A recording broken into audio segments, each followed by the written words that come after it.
Welcome back to Kentucky Route Zero, where we are ready to go to Act 5. So we are at Dogwood Drive now, I think. So let's see how this whole story ends. A town. How precise.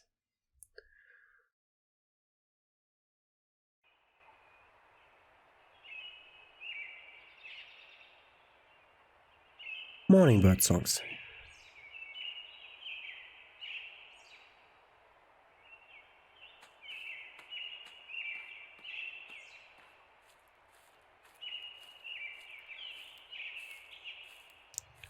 There's someone going down there. There's a dead horse.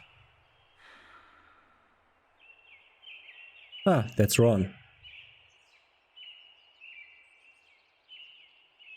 Oh, they had a shitty day. Before that, the storm. That's everything, right? How did this all fit into that truck?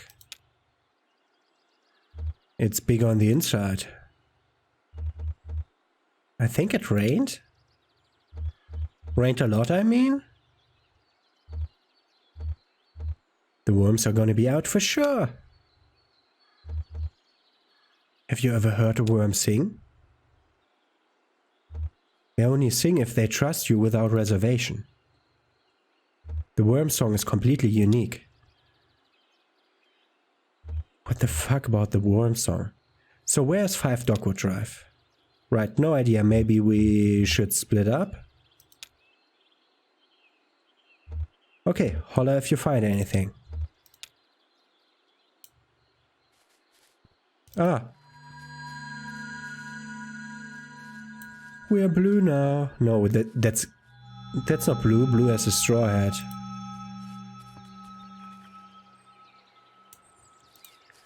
Who are these?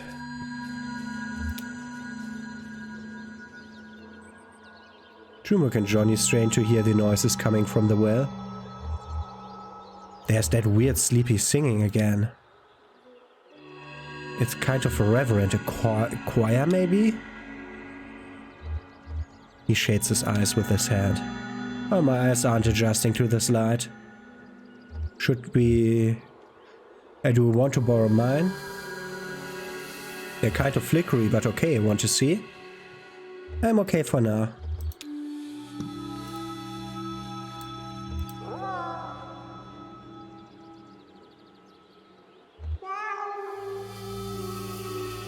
Weird stuff from the hole in the ground.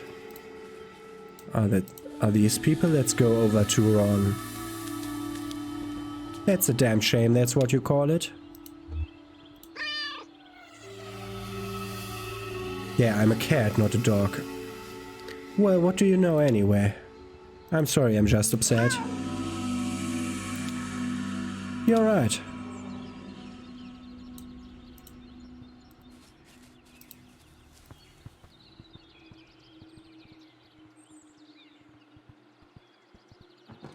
Can we go into the barn? That was a loud noise. We're behind the fence now.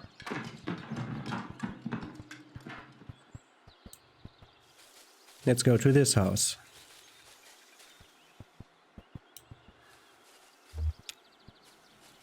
That's a tree with a hole in it. The seer reclined high in a tree, carving fine details into a small wooden pipe. Ah, there's a person on the tree.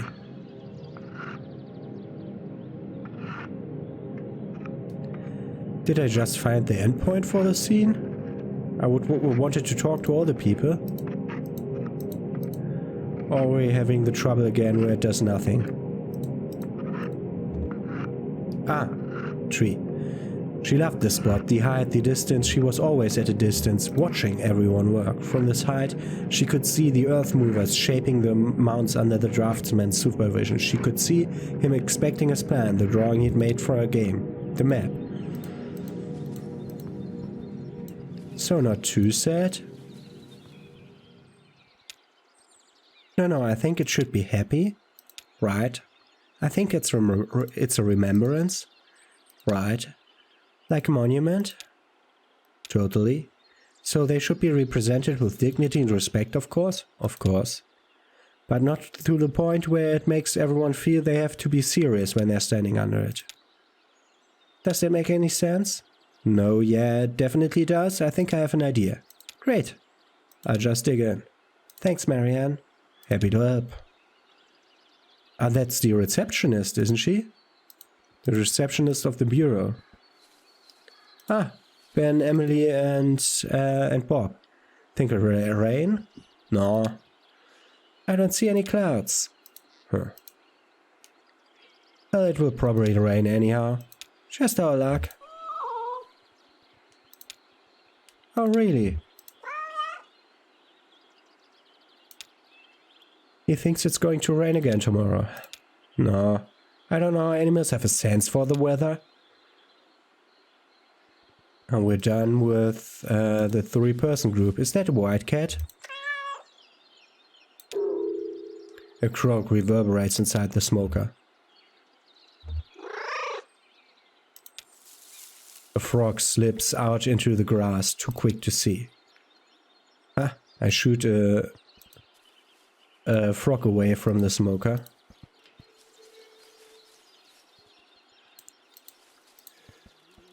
That's a weird house back there.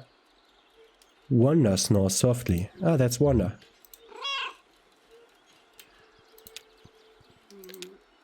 She still sleeps.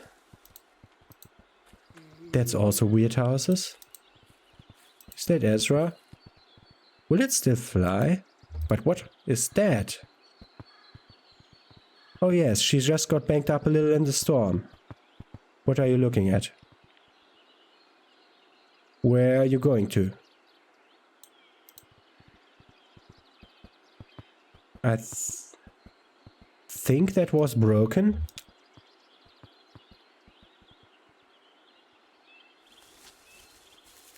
At first they only observed the truck from a distance. It was an alien carcass, something that made more sense in death than life. The company had dropped it off in the middle of the day when everyone was at the plant. They let it sit overnight, alone and strange. Nikki thought it was ridiculous, but Ron approved. To Elmo, the truck was simply beautiful. He thought it was elegant. He liked the idea of passing it every day, observing it from different angles and distances. He didn't care if they used it or not. Anyway, there weren't any roads in town, unless you may have counted the old airstrip. Everyone had to agree this was money and attention that would have better spent addressing the town's drainage problems. Maybe finally get started on that damn messianic ditch. Still, they had a few things to dispose of: broken flower pots, empty glass bottles, clothes that didn't fit anymore. They gradually fell into the habit of collecting waste and carrying it to the truck. Once a month, some shadow would come in from the night woods and haul the garbage away in a cart. Will it still fly? Oh yes, she just got banged up a little in the storm. I'll have her up and running again by this afternoon, I'm sure. Can I fly it? Well, how's your upper body strength? It's good, really good. This old girl is operated by pulleys, 100% mechanical. Well, except for the throttle. I could do that. I admire your confidence, young man. Yep, just a little bent metal. I'll have her skyworthy again in a matter of hours. Wow! I've been doing this a long time, kiddo. That's arm-operated aircraft. Elmo gave Rita a tour of the cameras and wiring. She'd just been through a certificate program on public broadcasting at the community college, so no surprises there. Nikki showed her the video databank. James demonstrated the send and image processor, and then Ron came barreling in with an urgent expression. The image processor was a beautiful machine. James had inherited its care from another artist, reverse engineering it for maintenance with the help of a dusty photocopy tome labeled the distribution religion. Rita learned just enough to make throbbing, hypnotic rainbows appear on the screen, which seemed to be the machine's favorite trick. She wondered what they used it for in practice. Ron's news was clearly bad news. Rita's heart sank a little as they listened. She knew things were unraveling, knew from experience what they looked like. Would it be nice to arrive at the beginning of something for once? But as she listened to Ron detail the power company's sudden withdrawal from town affairs, she heard other possibilities. She studied their faces and found concern for sure, but also something like relief, hope, an awakening of play.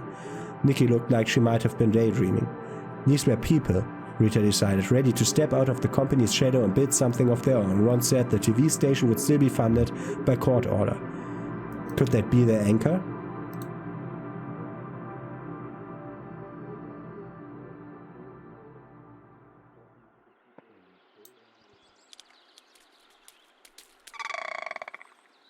Huh. Hi, bird.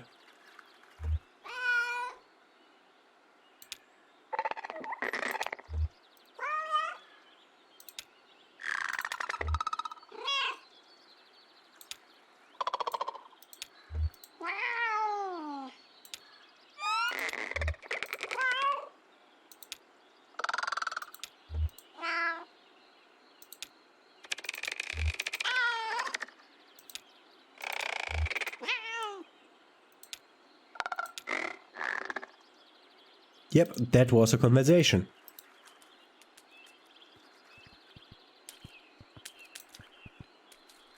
What's up here?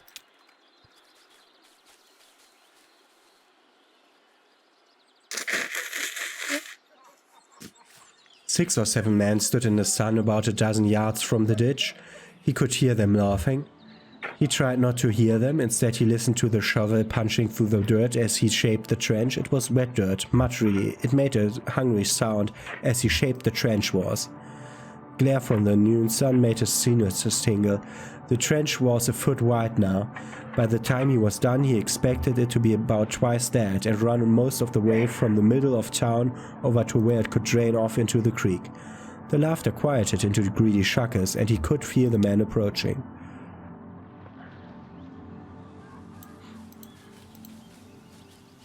Oh, wait. I could...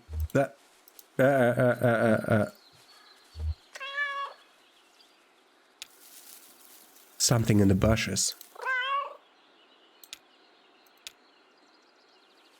But it doesn't want to answer.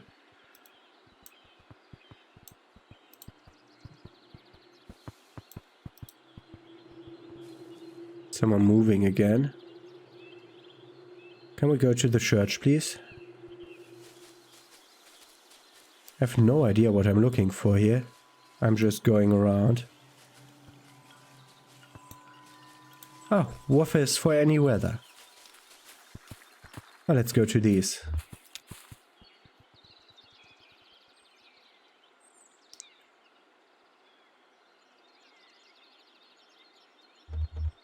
What kind of fish are those? They're goldfish. They eat algae and mosquito eggs. Very helpful. I'm surprised they survived the storm, actually. Some weren't so lucky, and now I'm writing this poem. Come by this evening and hear it for yourself. I don't know if the station is broadcasting anything this evening.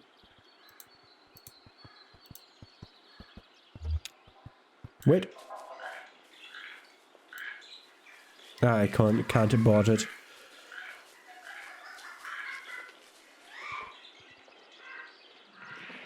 Jorge or George.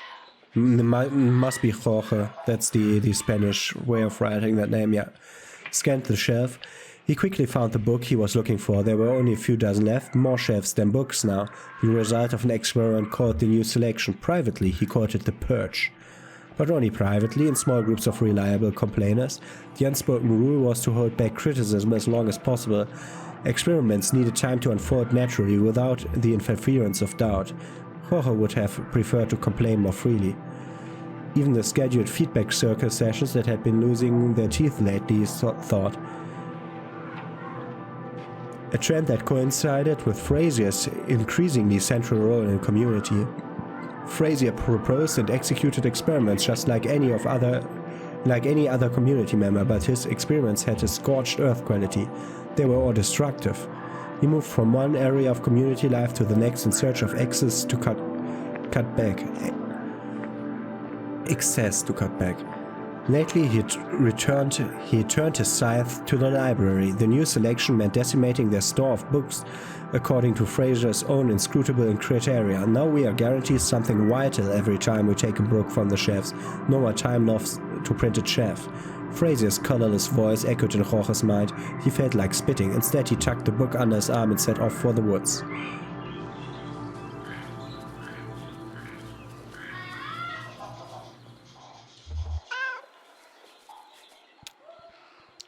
Oh, hi, Kitty. Where did you come from, huh? Follow a bird up here? These folks, the one who built this thing, they chased birds too. Really, that's what they wrote. They followed some migrating birds up here from Central America, somewhere up to Florida, and then here. Well, that's what they wrote anyway. I guess it might have been a metaphor.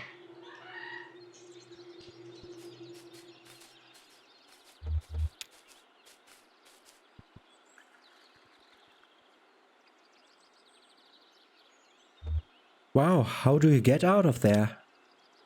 I slipped into a stream and held my breath as it carried me deep underground. You're lucky. It was only the beginning. Then I found the library of television.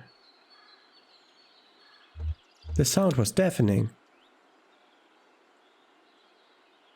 On one of the TVs I saw the most terrible vision. I won't even describe it to you. It would give you nightmares. Sounds scary, but also kind of cool. Exactly, I'll take you there sometime if you want. Did I tell you I discovered the place where all the garbage goes? You mean the dump? Oh no, it's much more exciting than that. What they do is they take some water out of the ocean and replace it with garbage. Normally, if people do that, they don't take the water out of the ocean, they just dump the garbage in. But okay, they are interesting here. Someday the ocean will be nothing but garbage. The fish will learn to breathe garbage and we will learn to drink it. Nope. I got to ride in a big truck and a tugboat.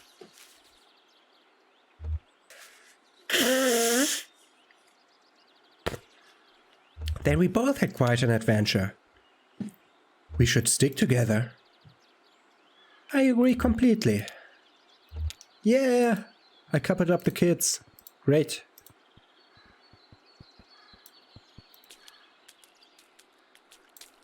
I'm not sure what I'm searching for because I finally went around once. This shouldn't have happened. We should have prepared better, all of us. But most of all that damn company who built this place and left it only half built when they pulled out of town. Damn shame.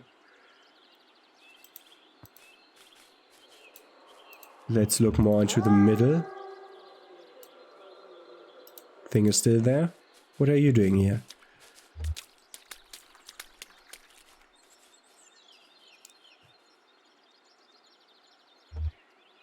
Just taking one last look. You said you were sketching? Researching? Yeah, I just came down to see this ancient earthwork. Why did they build this huge dirt spiral?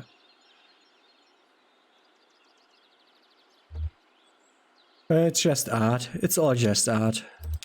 Can't explain art. For most of art, it normally is like the artist did need to make money, so he did some art, maybe with some afterthought, or maybe not.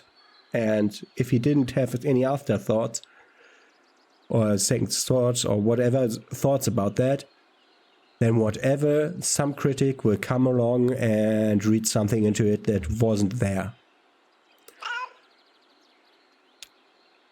A slithering sound from somewhere in the grass.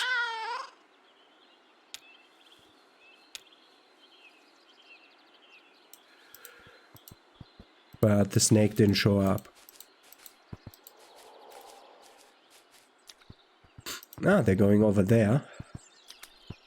Ah, that must be Dogwood Drive 5. Looks crazy enough for it. Well, the mailbox says 5 Dogwood Drive.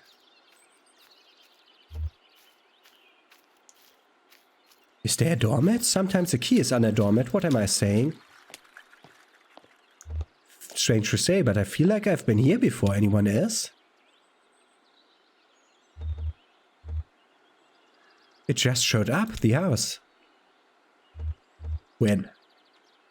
Sometime last night, I think. I've never noticed it before. This is 5 Dogwood Drive. Let's enter. That glorious place.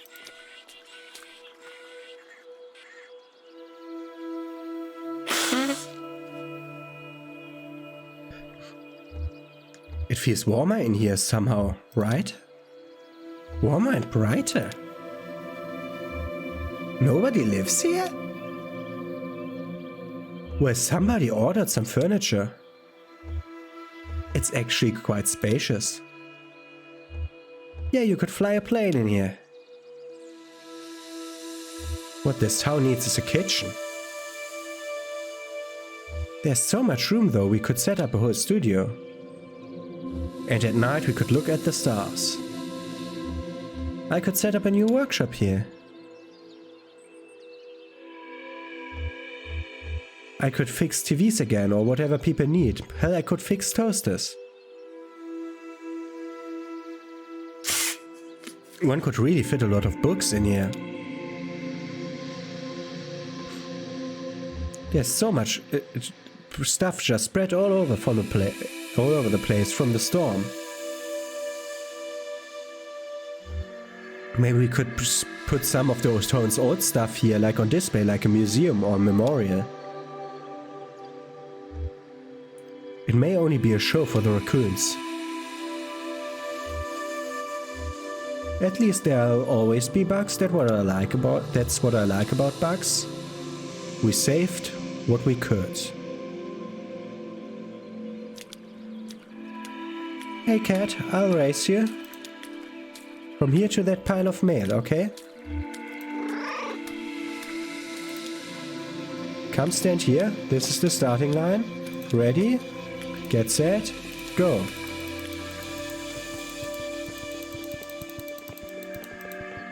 Oh god, I lose. That was almost simultaneously.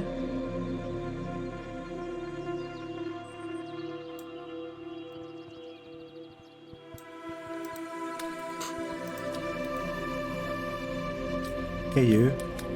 What's this? Oh man, it's totally broken. Waterlogged tapes, they might still play, who knows. But all the VCRs are shot. I don't even know where to put all this. I hate to call it trash. I wonder if that garbage truck still works.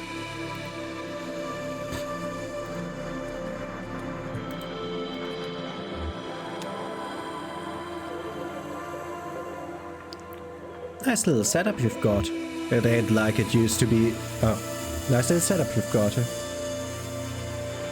Yeah, it's alright. Many afternoon I've come and gone right here, listening to the radios, taking a break from some maintenance work. How's she looking anyway? Oh, I'll have her up and running again this afternoon, no problem. Just a couple of bands in the wrong places. Well, it's just lucky I have all the parts here, difficult to mail order with no roads.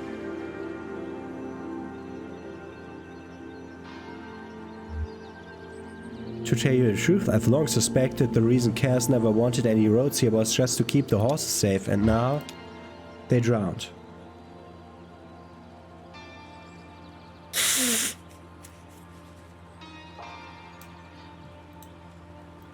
Okay.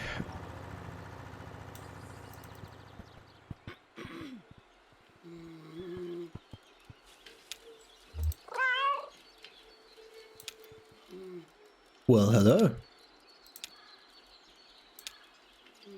Time to wake up. Nope, dead to the word. Just try again later, I guess.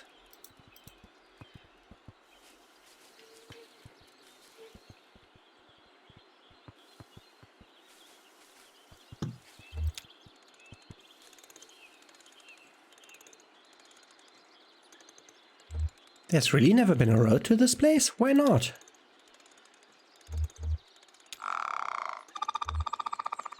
That's what I figured. Makes sense to me.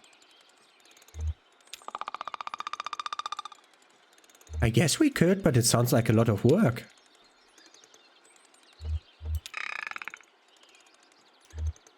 Okay then, guess we better get started. Okay, the bird and the boy are planning something. Ah, this is a graveyard. This headstone has no name on it. Maybe it was his choice. It's good they honored his wishes.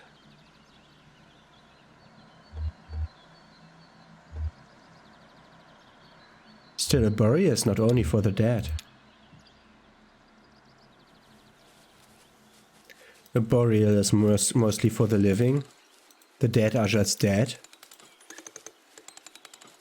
I don't care if I get burnt and my ashes get strewn somewhere, or I get like a proper grave, normal burial thing.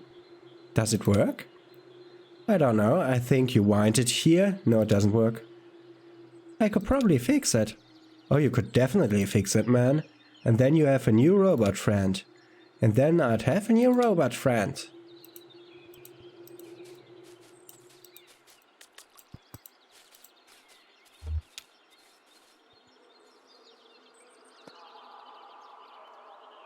She watched him. She stood in her own shadow. A few deer hunters and talkers walked past but said nothing to the seer, didn't even look. She studied the path. This was the path the seer had found in her scrying game, a series of private dice rolls and inscrutable diagrams. The community trusted this game, and had led them to fish-filled dreams, intimate knowledge of the elements and the stars, even here to the Xenot settlement. They trusted it without understanding it, and now the game had revealed to the seer this vital route, which would lead them to safety before the next floods came. At the end of her route, she'd seen a safe, quiet place. Caverns of leathery black birds, a lake of eyeless fish, a towering flame. Now the diver walked the mounts, memorizing the route. He was almost ready.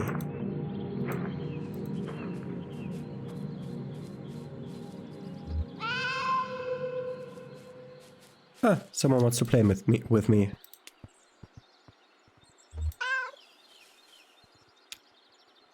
Oh, hi, kitty. Yes, it's a beautiful day. I guess the weather was pretty bad last night, though. You're a chatty one, aren't you? Sure, whatever you say, haha. Alright, well, take it easy.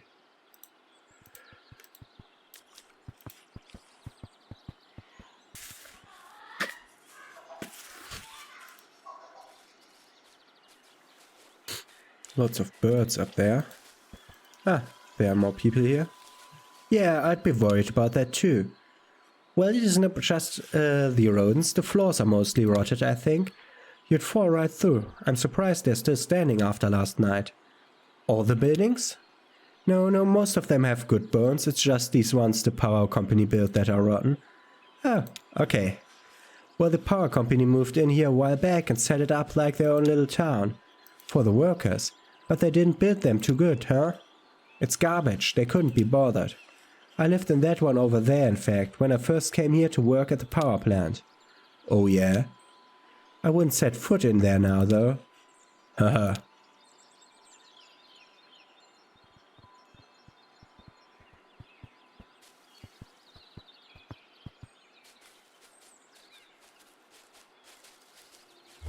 Haha, another one of these.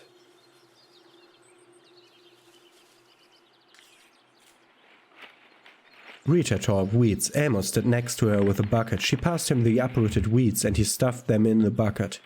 They worked this way for a few hours. Dark clouds drifted slowly closer but wouldn't arrive until evening. Rita and Elmo left to get some tea. The bucket of weeds sat warming in the sun. The dandelions wilted and the clover died. Some wayward insects continued to eat. When Rita and Elmo returned, they assumed the same roles and continued working. The garden was coming along as well as they could hope, given months of neglect. When the plant shut down, the company abruptly pulled out of the area and took a large part of the town's population with it. This included the Carver family who had tended this garden, the largest and most productive in town for years. Now the garden would be cared for by a new family and feed what was left of the town and whatever it became next. They didn't know much about gardening, but they were prepared to learn on the job. They knew for sure they would plant tomatoes. Those had grown well from this garden in the past. Rita and Elmo worked until it started to rain. The rain washed their sweat into the dirt. I think that's what happened yesterday before the rain. Okay,